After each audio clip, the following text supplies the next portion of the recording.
BJP अपनी उपलब्धियों को अब हर जगह गिना रही है। अजय आलोक जी, आप अपनी बात पूरी कीजिए, उसके बाद मैं अश्विनी महाजन, विकास शर्मा का भी रुख करूंगी।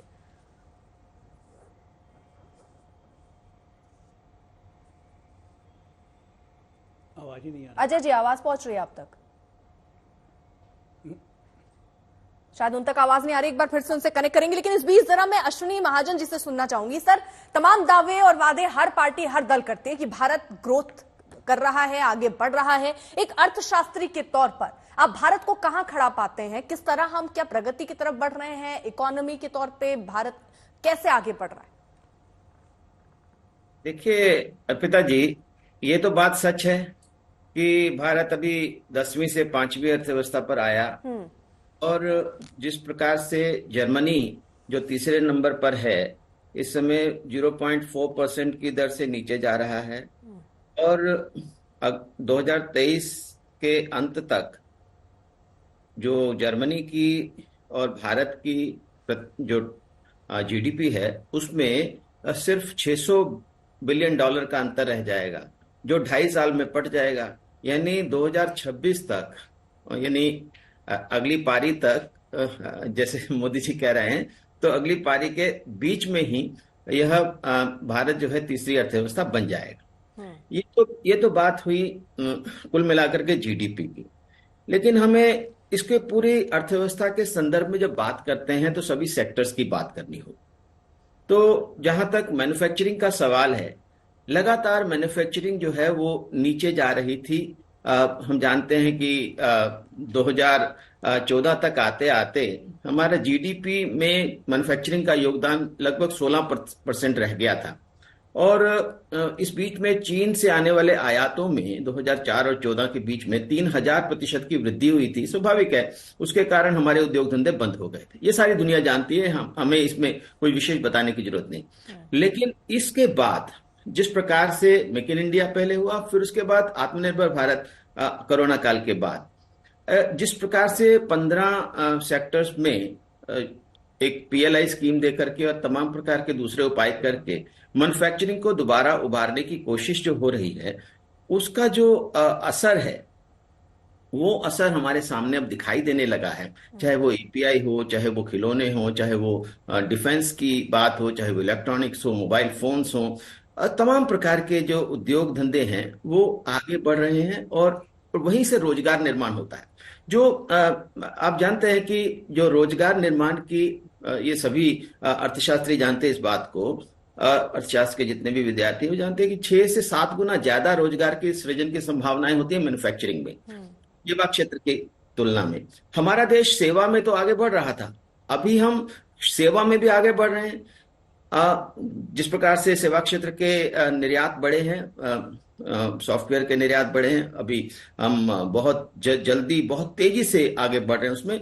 और जिस प्रकार से मैन्युफैक्चरिंग में हम आगे बढ़ रहे हैं, और कृषि भी लगभग ठीक ठाक स्थिति में। अभी फिलहाल इस तिमाही में मौसमी कारणों से कुछ कमी आई है, लेकिन मैं ये समझ रहा हूं कि जिस प्रकार से हमने फूड प्रोडक्शन को रखा है और इसके वजह से हम बड़ी मात्रा में मुफ्त अनाज भी देने की स्थिति में आए हैं। और इसी कारण से हम दुनिया भर में जिस प्रकार से मुद्रास्फीति है, उसमें मुख्य मुद्रास्फीति का जो कारण है वो फ्यूल है और फूड है।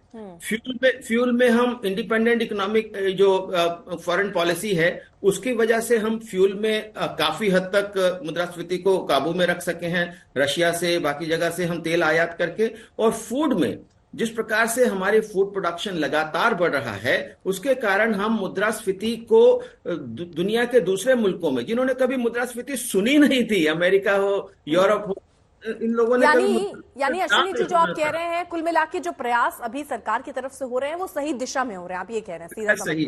ठीक है विकास जी, आपको भी लगता है जो प्रयास, अभय जी आ रही हो, आपको भी आ रही हो अजय जी, आपको विकास जी लगता है कि जिस दिशा में देश बढ़ रहा है, जो नीतियां बनाई गई हैं वो सही तरीके से काम कर रही है? और अगर कोई सुझाव आप देना चाहें कि इन अभी जगहों पर सुधार की जरूरत है आगे बढ़ने के लिए, तो अर्पिता जी, मेरे को लगता है कि मैंने अभी हमारे बीजेपी प्रवक्ता, कांग्रेस प्रवक्ता अर्थशास्त्री जी को सुना। मैं आता हूँ रूट कोज से, जहां से मैं 1 लाख से ज्यादा स्टार्टअप को कनेक्ट करता हूँ, उनको मेंटर करता हूँ। तो अभी हमारे जो जिस स्थिति पर हम हैं आज, वहाँ थोड़ा है, थोड़े की जरूरत है।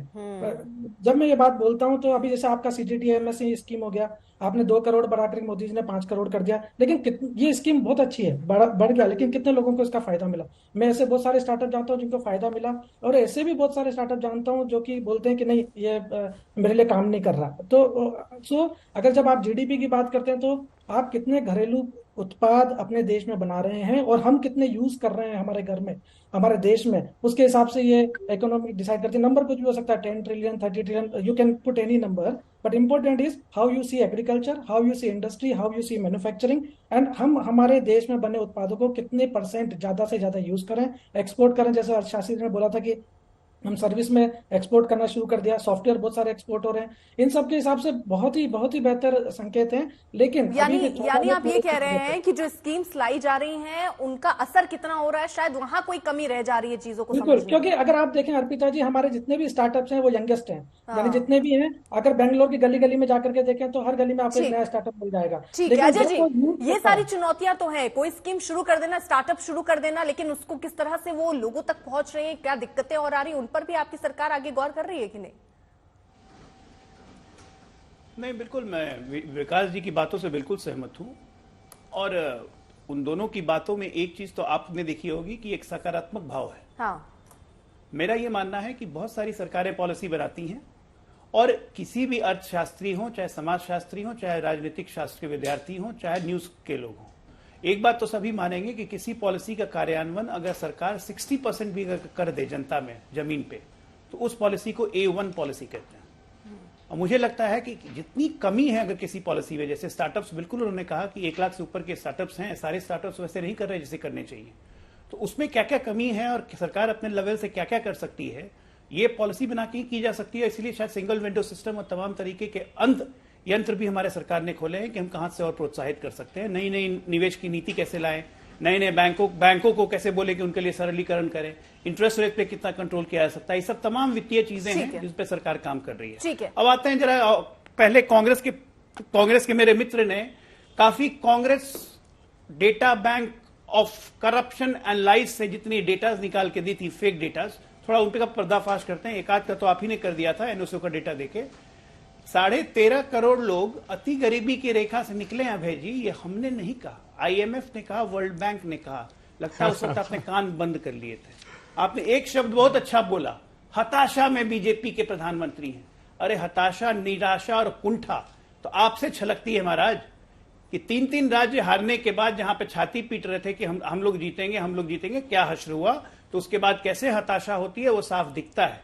मैं तो अभी और बोलते, अभी प्रधानमंत्री वहां बोल रहे हैं, वो तो अभी मैंने 2 ही लाइन बोला था, उन्होंने आयुष्मान भारत भी ले आया, अब वो आगे जाके ग्रामीण अर्थव्यवस्था में क्या क्या चेंजेस हुई है वो लाएंगे, नीम कोटेड यूरिया लाएंगे, गिनते गिनते थक जाइएगा, लिस्ट खत्म नहीं होगी। जानते हैं क्यों?